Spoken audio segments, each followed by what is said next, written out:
Good day. Happy Friday. We are back with another episode of the Tech Behind FinTech. I'm your host, Nnamdi Osuagwu. Thanks for joining us. As always, appreciate the viewership, and we are going to go over the technology behind the money, or as we basically say every week, the technology that powers the money. Today, we're just going to touch on a few news articles in the U.S. This is a holiday weekend, so we're going to keep it short today. Have a couple things to discuss from FinTech, and then we're going to get into some security topics.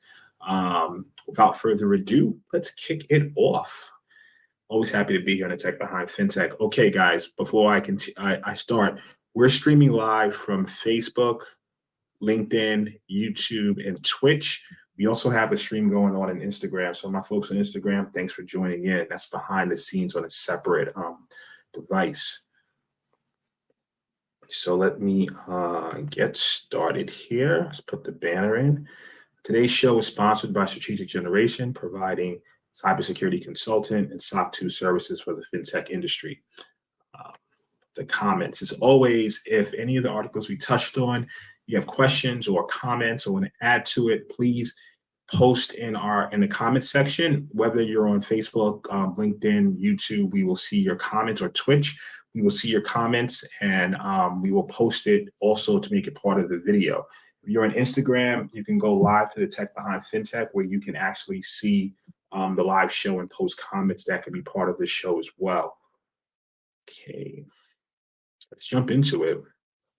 All right, so first article of the day that we're going to cover is Barclays sells their remaining 7.4 stake in the South African Absa, stands for Amalgamated Banks of South Africa, which is a South African-based financial services group offering personal and business banking, credit cards, corporate and investment banking, wealth and investment management.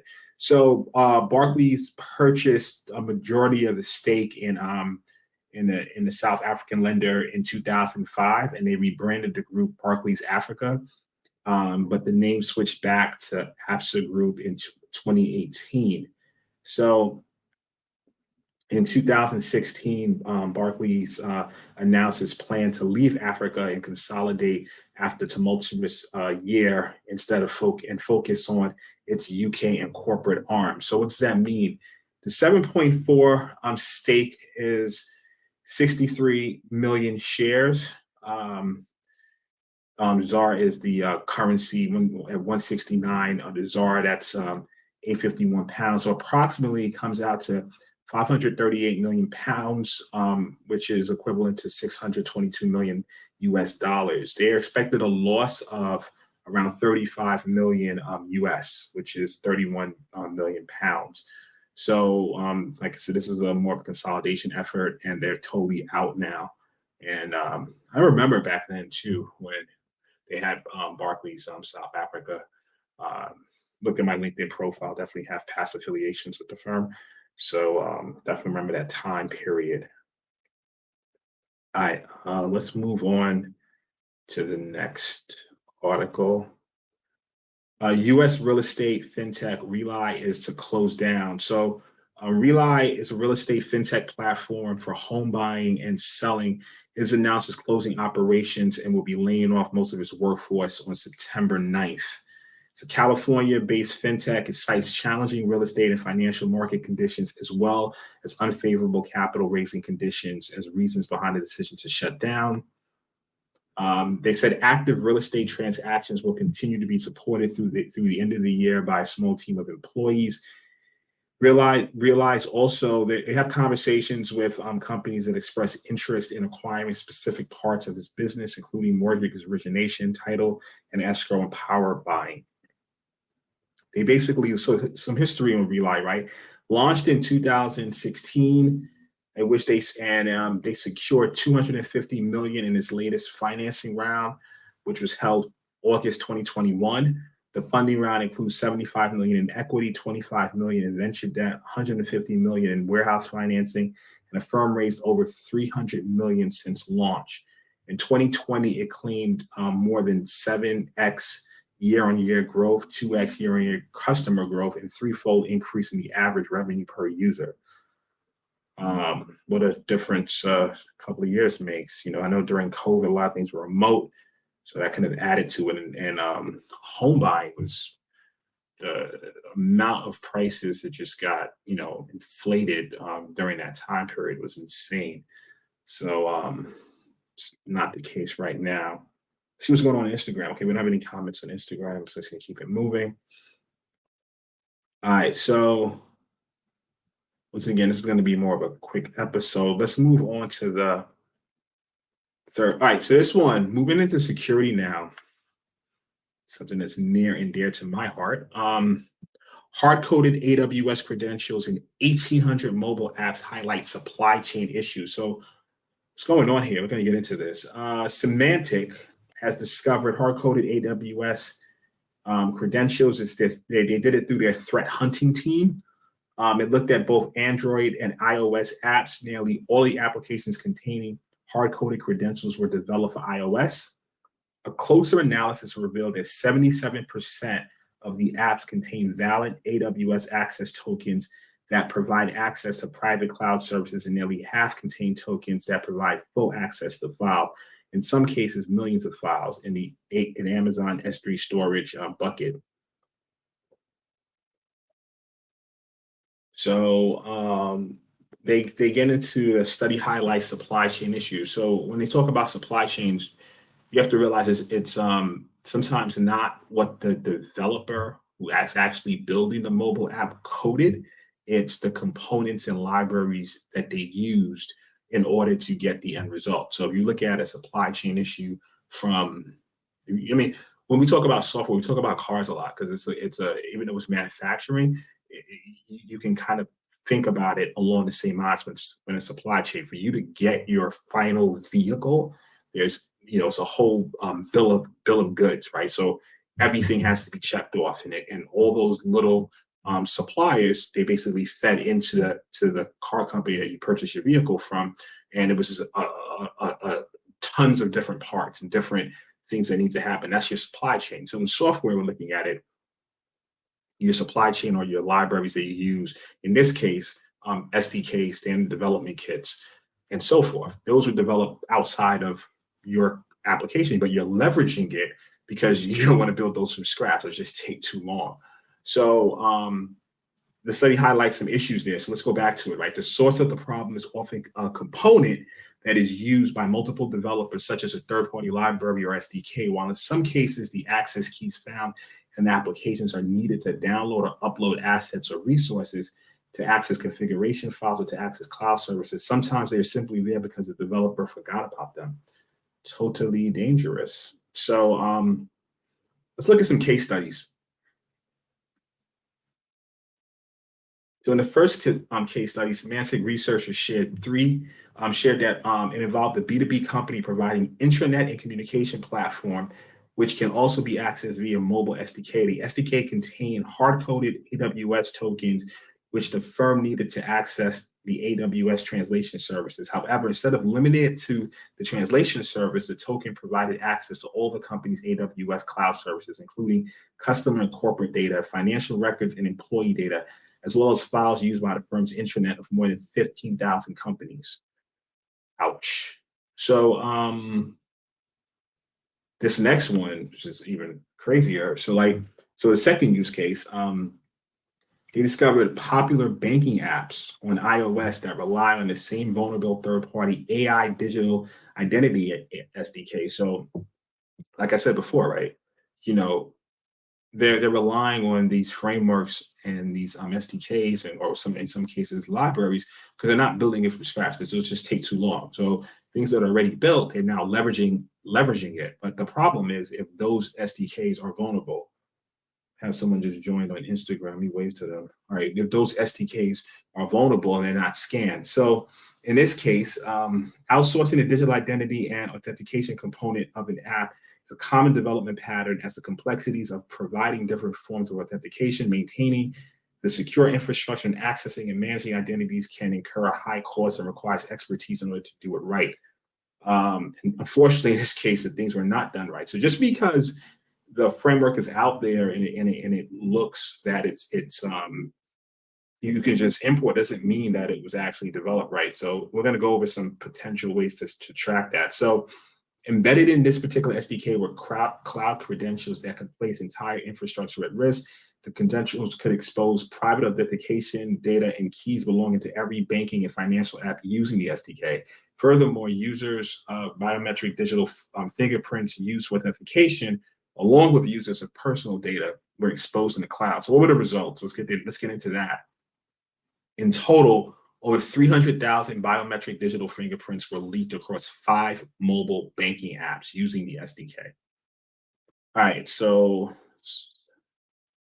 scary. So now the question is, can you do to protect yourself, right? So something we talk about. Well, I mentioned and I did some videos on it. Shifting left, right? Introducing security earlier on in your development practice. I mean, some people call it like a whole DevSecOps approach in which now security is aligned in your pipeline. But let's see what they say. Adding security scanning solutions to the app development cycle. If you're using an outsourced provider, requiring and reviewing mobile app report cards, which can identify any unwanted app behaviors or vulnerabilities for every release of the mobile app, can all be helpful in highlighting potential issues. As an app developer, look for the report card that both scans SDKs and frameworks in your application and identifies the source of any vulnerabilities or unwanted behavior. So in looking at that, right, there's also a term called a software composition analysis. If you look at what it's saying, right, what's the composition of the software, and doing an analysis on that. And there's tools that help you do that. But the idea is you want to do that earlier on in your development cycle. It's way cheaper to fix these things earlier than fix it later when you're in production already. So that's just some things to highlight and take a note of and be aware of. Because I mean, a hard-coded AWS credentials is just one of the many vulnerabilities that you can find. So obviously, not a good one. I mean, obviously, this is dangerous, but it's other potential ones that are out there as well. But you want to kind of scan for all of those things. All right, last, and then we'll get on with the Labor Day weekend here in the U.S. All right, so this one, real serious. How economic changes and crypto's rise are fueling the use of cyber mules. So this is a really interesting thing to take a look at. As fears over the recession loom in many places globally, both cybercrime and job insecurity are on the rise. So when that happens, people get desperate, and then you have others that are try to take advantage of those people, right?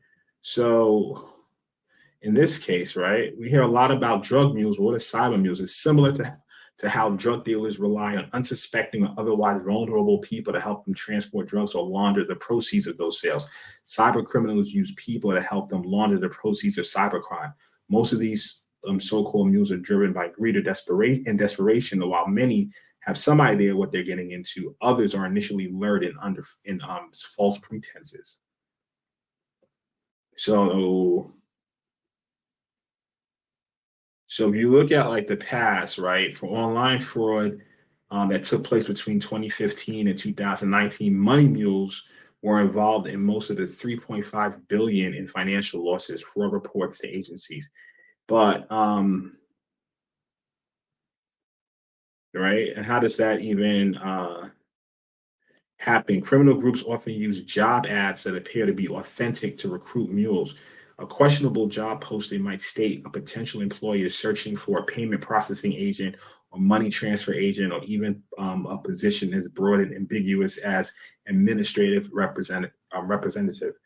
So, look, we see a lot right now with economic issues globally, tons of layoffs happening across various verticals and industries. And when you have those situations, people looking for work to support their families, you can get conned, into doing something beyond unexpected. So you might look at a job opportunity that seems great. So let's go over some tips of what to avoid.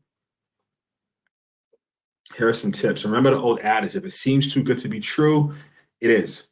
Any job postings that promise excellent benefits for little or no effort or prior work experience should be disregarded. the job description is ambiguous, if it's not clear, you should dig deeper into the business to find answers to those questions. Do your homework in terms of researching job postings. So see if it's a scam. Be careful when considering work offers that come from abroad because it might be quite challenging to investigate and confirm them. Think twice before partnering with a company if their website lacks verifiable contact information, such as a phone number, email address, and physical address.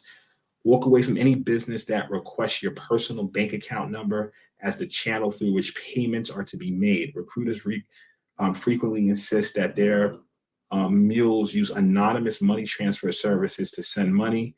Also avoid any business looking for other sensitive information like social security numbers and driver's license identification numbers, which can be used for identity theft.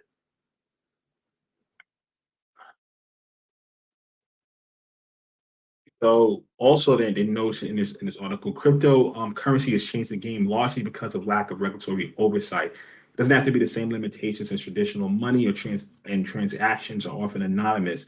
Crypto transactions create layers of obfuscation that make them ideal for money laundering. A report by blockchain data company Chain Analysis found that in 2021, criminals laundered $8.6 billion dollars worth of cryptocurrency, a 30% increase from 2020. So, they're predicting that that's going to even be more in 2022. So the tips. So that's really concludes today's show. Just wanted to give a quick update of some articles that we found interesting before the kickoff of the holiday weekend. Well, if you're in the U.S. at least, as we celebrating Labor Day weekend, Monday's a holiday here in the U.S. I wish you a very happy and safe weekend. Globally, same thing. Thanks once again. Thanks for joining and watching the Tech Behind FinTech. We definitely appreciate your viewership. Also, this show is sponsored by Strategic Generation, providing cybersecurity consulting along with SOC 2 certifications for fintechs. I have another joiner for Instagram right now. All right, I usually stay on a second to see if there are any questions. Don't see any.